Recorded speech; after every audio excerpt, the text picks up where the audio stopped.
নমস্কাৰ, মই অতনুভূঞা। আপোনালোকে চাবলৈ আৰম্ভ কৰিছে সত্যৰ এটা নতুন অধ্যায়।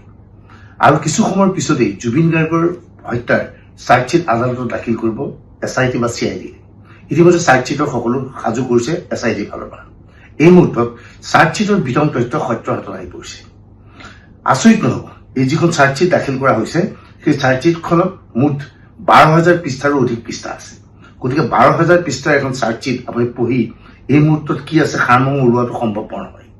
তৎসত্ত্বেও আমি সমগ্ৰ চাৰ্জশ্বিটৰ পৰা কিছু তথ্য আমি আপোনালোকক সদৰি কৰিব বিচাৰিছো। প্ৰশ্ন উত্থাপন হৈছিল যে জুবিন গাৰ্গক কোনে হত্যা কৰিছিল। আমি সকলোৱে জানো নৰ্থ ইষ্ট ফেষ্টিভেলত অংশগ্ৰহণ কৰিবলৈ জুবিন গাৰ্গ ছিংগাপুৰলৈ গৈছিল আৰু ছিংগাপুৰৰ সাগৰত সাঁতুৰি থকা অৱস্থাত জুবিন গাৰ্গৰ মৃত্যু হৈছিল।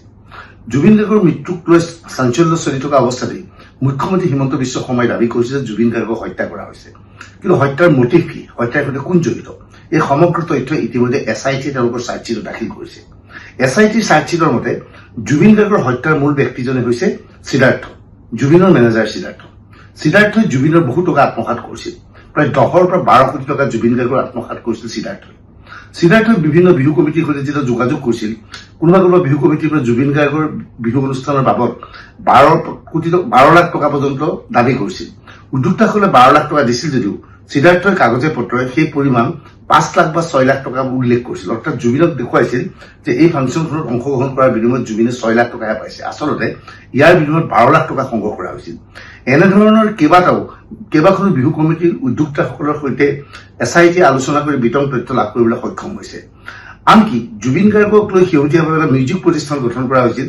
সেই মিউজিক প্ৰতিষ্ঠানৰ 25% শ্বেয়াৰ সিদ্ধাৰ্থৰ নামত লোৱা হৈছিল। প্ৰশ্ন হৈছে জুবিনৰ গীতৰ লগত সিদ্ধাৰ্থৰ কি সম্পৰ্ক, ইয়াৰ বাবে সিদ্ধাৰ্থই 25% শ্বেয়াৰ কিয় লৈছিল।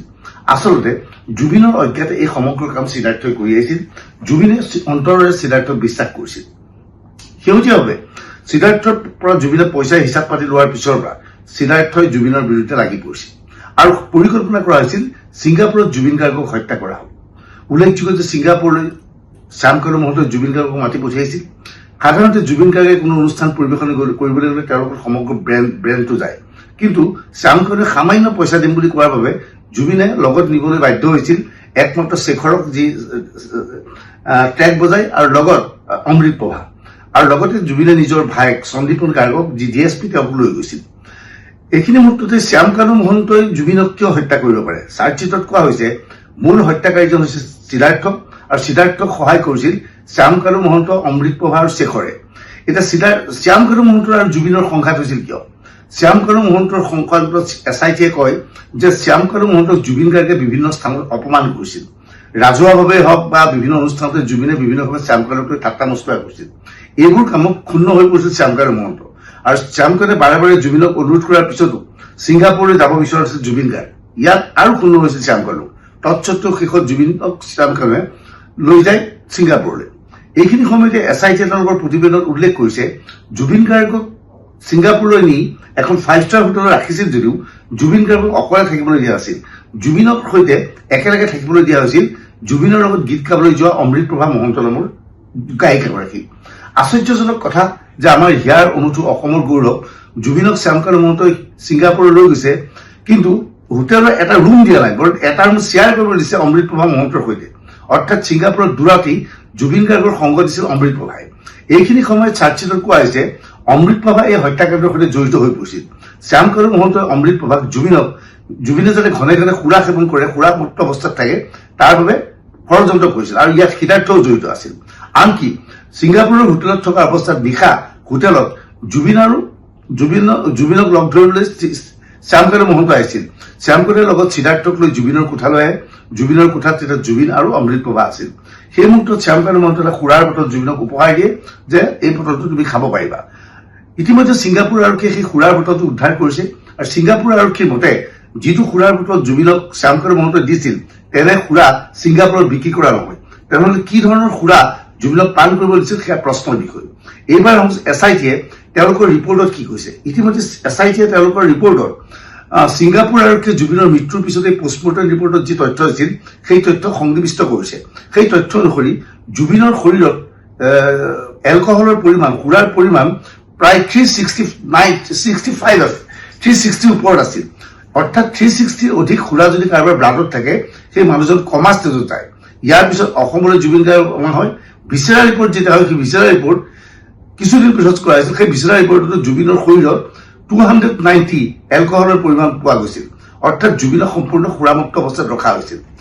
SITয়ে তেওঁলোকৰ প্ৰতিবেদনত উল্লেখ কৰা মতে ছিংগাপুৰৰ প্ৰৱাসী অসমীয়া কেইজনক তেওঁলোকে সোধা পোছা কৰিছিল। প্ৰৱাসী অসমীয়া কেইজনৰ মতে জুবিনক যে সাগৰত বাধা দিয়া আছিল এই কথা তেওঁলোকে নাজানিছিল। জুবিনৰ ইচ্ছা অনুসৰি তেওঁলোকে জুবিনক সাগৰলৈ ফুৰাবলৈ লৈ গৈছিল, আৰু সেইখিনি সময়তো জাহাজৰ মতেতো জুবিনে অত্যধিক সুৰা সেৱন কৰিছিল, আৰু জুবিনক সুৰা যোগান দিছিল সিদ্ধাৰ্থই। এটা সময়ত জুবিনে সাঁতুৰি সাঁতুৰি যেতিয়া দূৰলৈ গৈছিল, এই প্ৰৱাসী অসমীয়া কেইজনে সিদ্ধাৰ্থক কৈছিল যে জুবিন অকলে সাঁতুৰি গৈছে, জুবিনৰ কাষত যাব লাগে। সিদ্ধাৰ্থই কৈছিল যে যাবলৈ কোনো প্ৰয়োজন নাই, জুবিন দাই পাৰিব বুলি কোৱাৰ কিছু সময়তে জুবিন গাৰ্গ ভাগৰি পৰে আৰু তাতে ডুবি যায়, আৰু পৰৱৰ্তী সময়ত জুবিন গাৰ্গক মৃতদেহ উদ্ধাৰ কৰা হয়। আচলতে অত্যধিক সুৰা সেৱন কৰি থকা জুবিনক, যিহেতু জুবিনক অত্যাধিকভাৱে সুৰা সেৱন কৰোৱা হৈছিল, অমৃত প্ৰভাই দিনে নিশাই জুবিনক সুৰা সেৱন কৰিবলৈ বাধ্য কৰাইছিল। সম্পূৰ্ণ অপ্ৰকৃতিস্থ অৱস্থাত আছিল জুবিন গাৰ্গ। মই পুনৰ কৈছো, ছিংগাপুৰৰ আৰক্ষীয়ে দাবী কৰিছে 360ৰ অধিক এলকহল আছিল। সেই অৱস্থাত এজন মানুহ কমা ষ্টেজত থাকে। তেনে অৱস্থাত জুবিনক সিদ্ধাৰ্থই পানীত নমাবলৈ বাধ্য কৰিছিল, আৰু লাইফ জেকেট অবিহনে পানীত জমা অৱস্থাত জুবিন পানীত হঠাৎ অচেতন হৈ পৰে, আৰু তেওঁৰ লগে পানীত ডুব গৈ জুবিনৰ মৃত্যু হয়। চাৰ্জশ্বিটত মূলতঃ এইখিনি কথা উল্লেখ কৰা হৈছে। এই চাৰ্জশ্বিটত জুবিনৰ ভায়েক সন্দীপনক হত্যাকাৰী বুলি কোৱা নাই যদিও নেগলিজেন্সৰ কথা কোৱা হৈছে। তেওঁৰ দায়িত্বহীনতাৰ বাবে জুবিন গাৰ্গৰ মৃত্যু হৈছিল বুলি কোৱা হৈছে। এই সমগ্ৰ প্ৰতিবেদনত কাৰ কি ষ্টেটমেণ্ট সেইবোৰ আমি পৰৱৰ্তী সময়ত আমি আপোনালোকক দিব পাৰিম।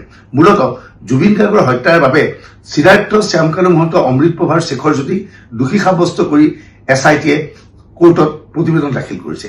এই ভিডিঅ' সংক্ৰান্তত আপুনি আপোনাৰ মতামত কমেণ্ট ছেকশ্যনত লিখিব পাৰিব। ধন্যবাদ।